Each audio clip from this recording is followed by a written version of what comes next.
Blessings and peace be with you. I bring you greetings on a Thursday, I believe. I think it's the 12th of January. I think it's the 13th. January the 13th.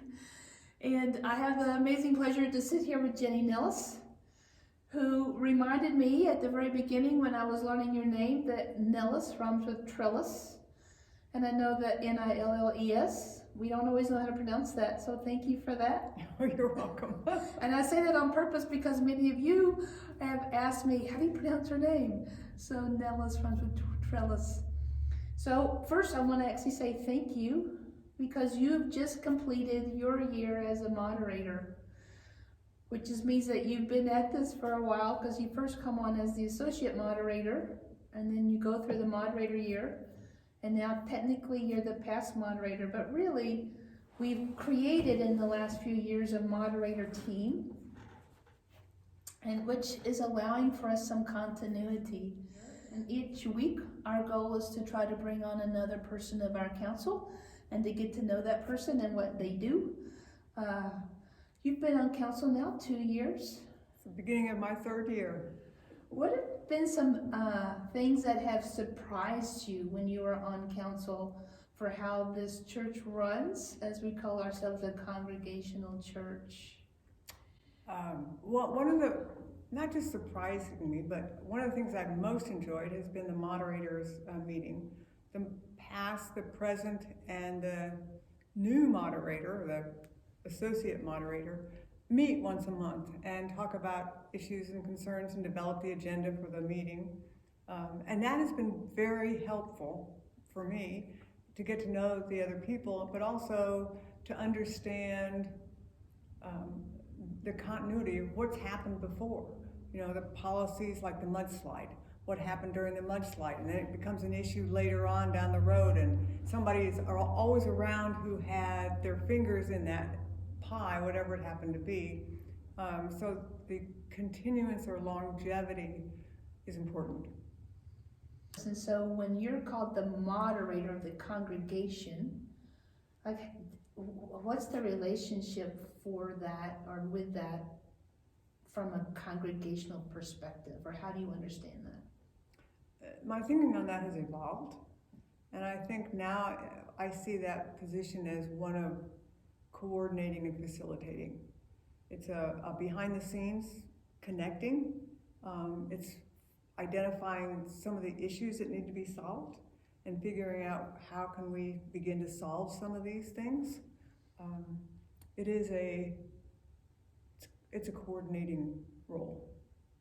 Imperative, because you're really coordinating the people that make up the congregation. Yes. And there's that 80-20 rule. Yeah.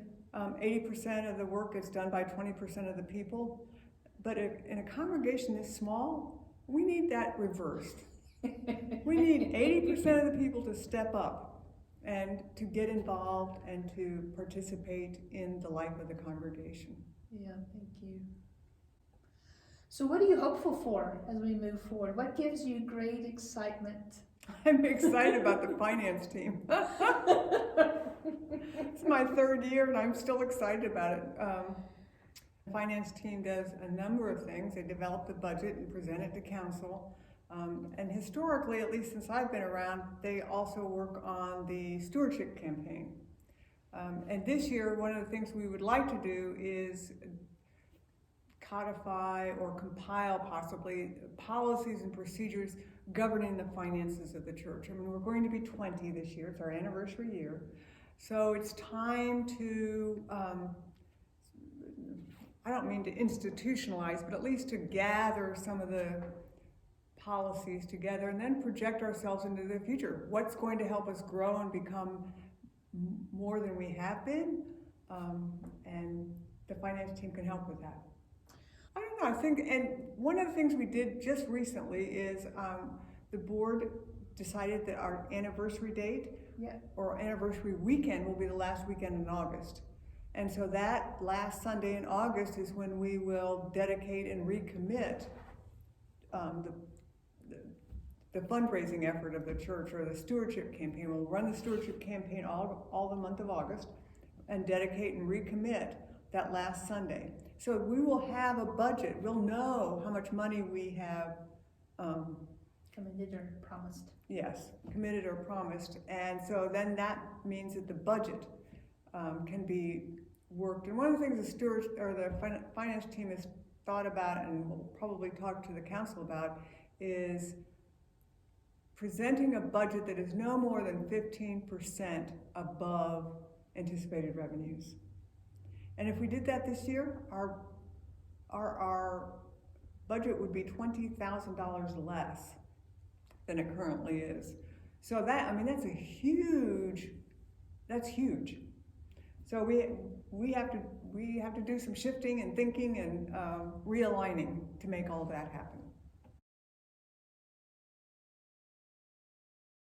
One of the things we've talked about is some kind of a genealogy, or where have we been as a family and as people, who's been here and where are they now, but also looking forward, because we're going to be in our 20s, so we'll start our 20th year, and 20-year-olds are moving into their future. So we're moving into our future, and where is that going to take us? So that has to be part of the celebration. When you think of finances, and I don't know if this is a piece of you, how do you merge our finances with ministry? Which is sometimes the sticky wicket in a church, right? Because we're not a business, we're not a for-profit institution. This even word stewardship has its own meaning. So how do you understand that ministry, so to speak, or how do you put those two together?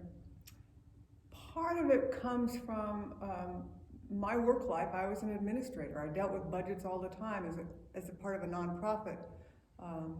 So I understand finances from that perspective, and I've also been in churches most of my life, usually on boards, working with finances on various church boards. I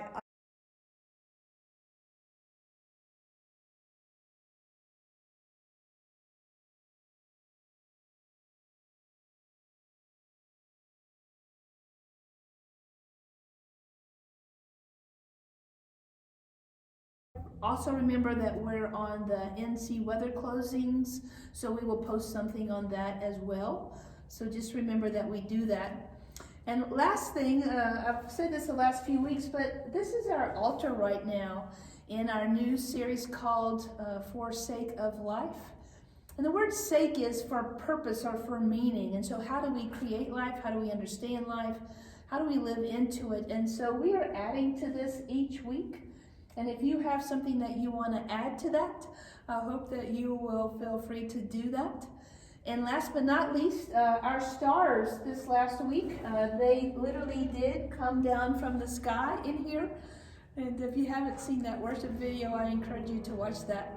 And if you would like a star and you need to come here to get it, please let me know. Or if you'd like us to pick one for you and mail it to you, also please let me know. Until next week, I hope you're warm.